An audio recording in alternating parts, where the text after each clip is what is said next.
अब भी तेरी याद संभाली जा सकती है।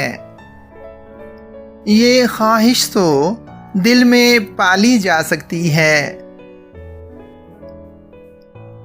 दिल के दरवाज़ों पर खौफ के पहरे हैं, लेकिन कोई राह निकाली जा सकती है।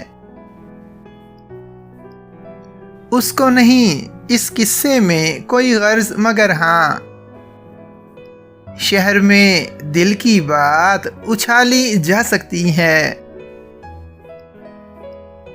आंख में पहला अश्क उसी के नाम का आया, सारी बात उसी पर डाली जा सकती है।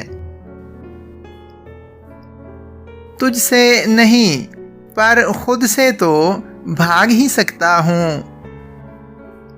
सर से एक बला तो टाली जा सकती है।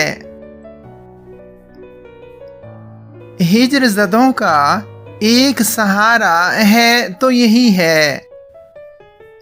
कैसे भला ये खाम ख्याली जा सकती है। आज भी उसके आने का इम्कान है यासिर,